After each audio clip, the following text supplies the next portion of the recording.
اس کی جانب سے جو ہے وہ خبر دی گئی کہ یہاں پر جو 4 تجاویز جو باقاعدہ طور پر مطالبات ایران کی جانب سے رکھے گئے، اس کے بعد ان کے یہ مطالبات منظور ہو رہے ہیں، اور یہ ان کی سب سے بڑی جیت ہے۔ ابھی نمبر 1 امریکی بحری ناکہ بندی کا خاتمہ، فوری خاتمہ۔ نمبر 2 ایرانی تیل، پیٹرو کیمیکل مصنوعات اور گیس پر تمام امریکی پابندیوں کا خاتمہ۔ نمبر 3 ہر جہاز پر میری ٹائم فیس وصول کرنے کے ایران کے حق کا واضح اعتراف۔ نمبر 4 تمام فریقین کی طرف سے ایران پر تمام حملوں کا مستقل خاتمہ۔ یہ نئے مطالبات موجودہ انتظامات میں سر فہرست ہیں جو ایران کو آبنائے ہرموز کے اندر جانے والی ٹریفک پر مکمل خود مختار کنٹرول اور عمانی پانیوں کے ذریعے باہر جانے والی ٹریفک کی نگرانی فراہم کرتا ہے۔ ابھی جو امریکہ، ایران اور عمان آبنائے ہرموز کو دوبارہ کھولنے کے لیے ایک معاہدے پر پہنچ رہے ہیں جس کا ہدف کل تک ہے،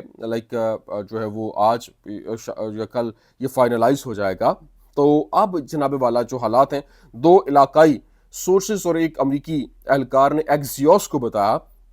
کہ عبوری معاہدہ عمان اور ایران کے درمیان 60 دن کا عارضی انتظام طے کرتا ہے اور جس میں توسیع کا بھی اختیار ہو سکتا ہے، لیکن ان باؤنڈ بحری جہاز ایرانی پانیوں میں ایک شمالی لین سے خلیج میں داخل ہوں گے، جبکہ باہر جانے والی ٹریفک عمانی پانیوں میں ایک جنوبی لین سے نکلے گی جو ایران کے ساتھ کمیونیکیٹ کر رہے ہوں گے، مربوط ہوگا۔ ان 60 دنوں کے دوران کوئی ٹال یا پھر فیس نہیں لی جائے گی۔ فریقین 30 دن کے اندر درمیانی لین سے بحریہ کی بارودی سرنگیں صاف کریں گے، جس کے بعد درمیانی چینل ایک مستقل انتظام کے تحت دونوں راستوں سے ٹریفک لے جائے گا۔ عمان اور ایران کو ابھی بھی بات چیت کرنی ہے، اور فارم منسٹر اراکچی نے ہفتے کے آخر میں اصولی طور پر اتفاق کیا۔ پھر مشتبہ خامنائی اور سپریم نیشنل سیکورٹی کونسل سے دستخط کی ضرورت تھی، جسے ایرانی قیادت نے آج مکمل کیا۔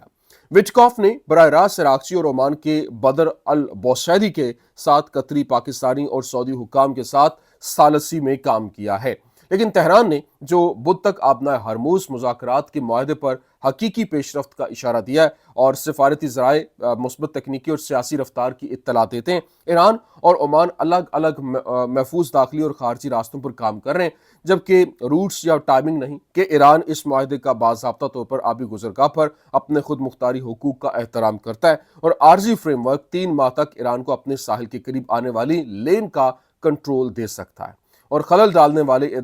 جو بھی وہاں پر اس میں موجود ایکٹرز ہوں گے وہ ابھی خطرہ جو ہے وہ ان کی طرف سے موجود ہے۔ لیکن ابھی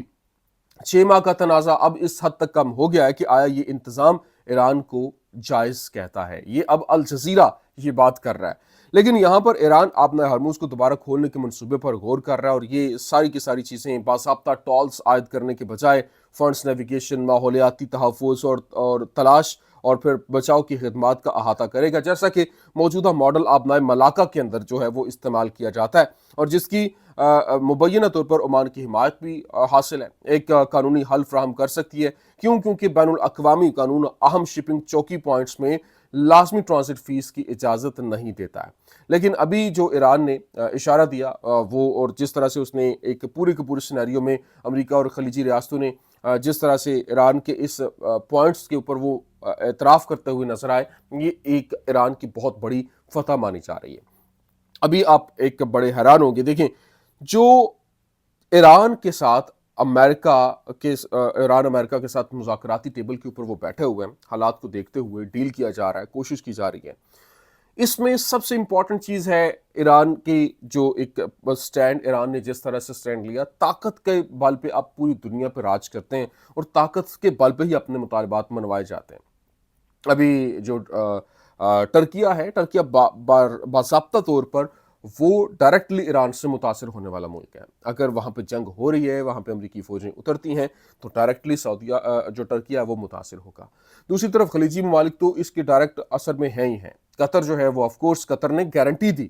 کیونکہ اس سے پہلے بھی بڑے معاملات ہوئے، مذاکرات ہوئے، لیکن قطر گارنٹر بیچ میں بنا، امریکہ کو اس نے حملے سے روکا، سعودیہ نے روکا، انہوں نے کہا کہ ایسا نہیں ہوگا، یہ آپ کے ان مطالبات کا جو مذاکرات ہوں گے اس میں جو بھی فائنل ہوگا، ایران کو یقین دہانی کروائی گئی کہ کوئی حملہ نہیں ہوگا، اس کی پاسداری ہوگی، اس کو باقاعدہ طور پر کسی کے اوپر جو ہے وہ آپ دھوکہ نہیں ہوگا۔ امریکہ کو بھی گارنٹی دی گئی کہ آپ کے بیسس پہ حملے نہیں ہوں گے، اور اب آپ جو ہے وہ امریکہ آف کورس جس طرح سے جتنا اس کو نقصان ہو چکا شاید ہی تاریخ میں اس کو اتنا نقصان ہوا ہے. سعودیہ کی جانب سے بھی باقاعدہ طور پر شہزادہ محمد بن سلمان نے رابطہ کیا. تو یہ چیزیں بہت تیزی کے ساتھ وہاں پر بدل رہی ہیں. ابھی جو ایک بازگشت چل رہی تھی کہ ایرانی جو پریزیڈنٹ ہے پزشکیان اور مجتبیٰ خامنائی اور فورسز کے درمیان اختلافات ہیں، تو یہ صرف اور صرف جھوٹ ہے. ابھی اس کی تصدیق باقاعدہ ایرانی پریزیڈنٹ پزشکیان کی جانب سے کہا گیا اور انہوں نے کہا کہ اگر میں ریزائن کر دیتا ہوں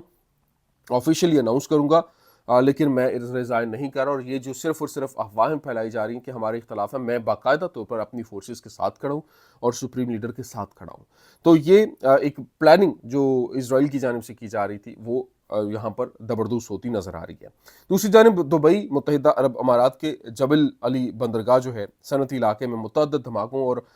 آگ کی اطلاع. 20 منٹ تک 7 دھماکے سنے گئے اور متحدہ عرب امارات کے حکام نے اسے ایک صنعتی حادثہ جو ہے وہ قرار دیا ہے اور دھوئیں کی فلم بندی کرنے پر 2 افراد جو ہے ان کو گرفتار بھی کیا گیا ہے. جبکہ اس وقت جو دبئی کے حکام نے یہ بتایا کہ جبل علی صنعتی زون میں ہونے والی ایک صنعتی واقعے کو 7 دھماکوں کی وجہ قرار دیا. اور بعض لوگ قیاس کریں کہ یہ وضاحت امریکہ اور ایران کے درمیان جاری مذاکرات میں خلل ڈالنے سے بچنے کے لیے کی جا رہی ہے. مطلب یہ ایک پوری پلاننگ کے تحت